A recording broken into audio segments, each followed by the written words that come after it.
Bill, since they've estimated that the cost of the infrastructure is going to be $2.5 million, are we obligated to have a guideline saying that that will equal 20% of the cost of the project? No. Are we tying our hands with that? Because it seems to me like that the infrastructure is going to cost $2.5 million.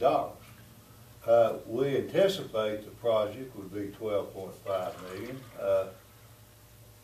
Is a guideline what's hurting it? Do we have to have that guideline? Let me give you just exactly what Masengill, who wrote the law, said. I'm going to read it to you. The policy and procedures, that's our policy and procedures. We try to get 20%. It's a guideline of the total project cost. This is what Masengill says. This is not a statutory requirement. It is not something the law, it's not something in the law, it is only in our guidelines. So its interpretation is left to this board, the IDB. Project can be as broad as the economic impact describes it. It's not necessarily tied to what the primary developer undertakes. It should include the development of outparcels. It could include the development of outparcels. That is typically what I've seen with other retail developers. Now, along this same line, and you may disagree about this, but when we're talking about TIFs for retail development, I would urge the board, as we go down the road considering other guidelines for the future, be pretty liberal. Now, and let me just play a wild one to you. If you tighten the rope, so to speak, on TIFs for retail development in our size town, you're, in my opinion, strangling yourself, and you're strangling our town. Now, most of you that have been around here a while, and all of you have, realize that our downtown struggles. It struggles. Now, at one particular time in the history of Marshtown, the vibrant Cumberland Street and Main Street 3- and 4-story buildings, etc., and so forth and so on, was the economic livelihood, if you will, of the economic tax structure of the retail part of the community. Now, what do you have around the Little Dutch now? And if you don't believe me, and I did this week, go down there and look.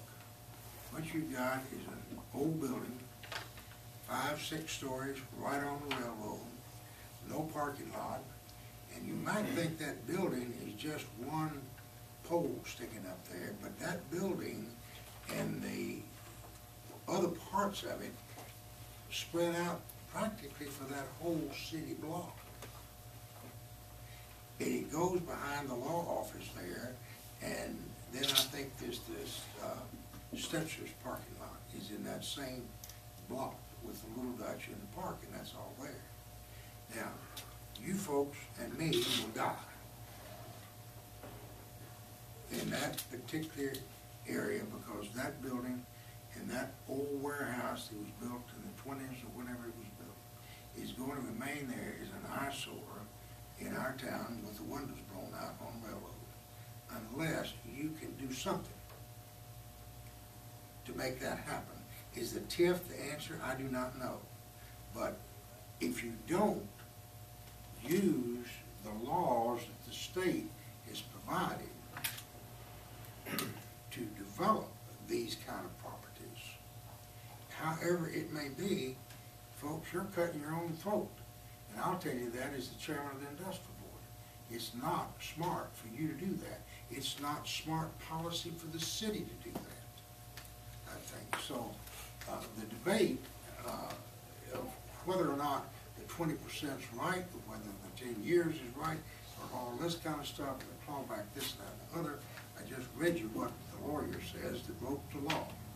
And this thing was designed principally to help communities develop things like that. Now, we haven't done this yet, but for example, if you read that ugly other paper that comes into this community occasionally, type of thing, you'll find out that they've taken the J.C. Penney project down there about a month ago, and they're doing a TIF for that. Now, keep in mind, our limit so far has been, quote, for public improvement. Now, what they're going to do in that building is go in and gut that building and redevelop that building. Our, quote, guidelines under the present statute, under the present guidelines that we've got, wouldn't allow that.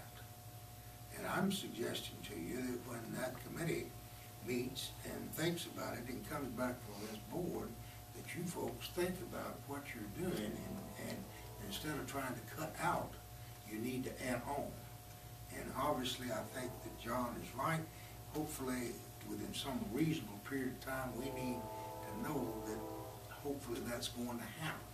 If we're going to use tax instrument finance for doing it. Now, that's number one.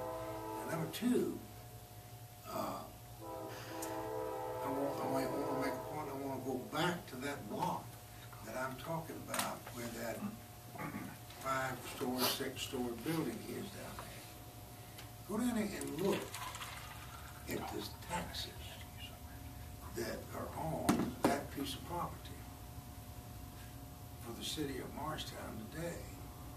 Well, look at it. Now, if you're happy with the $2,000 or $3,000, you like the eyesore, then you vote against these things. Now, I'm telling you that you could go in there and make a development of that thing, and if you spent, and you get somebody to finance it for $10, $50 million. But all of a sudden, that thing, instead of paying $2,000 or $5,000 for the city and county, all of a sudden pays $100,000, $200,000 to the city. Is that good business for the city and the county? I think it is. And of course, everybody's entitled to their own opinion, but I think that we need to, we're small town folks. This is not metropolitan New York. Maybe Mr. Bloomberg wouldn't like us too good, but we need to think. We've got some guidelines now. They were the best that we could do at the time. We've got a committee working on it. But I hear things, when we tighten this down. No, I think we need to go the other way. Very frankly, I think we need to take a look at what we can do to develop our town, to create jobs, to create economic activity. Well, that being said, Jack, I think we're making a mistake if we have guidelines and time limitations that are not necessarily required for the state of Tennessee, when other communities, and Andy and I are familiar with another big major development in another city where they're taking advantage of the TIF in a liberal fashion. And we're hurting ourselves if we let a 20% thing or a 10-year thing keep us from doing a project using the TIF.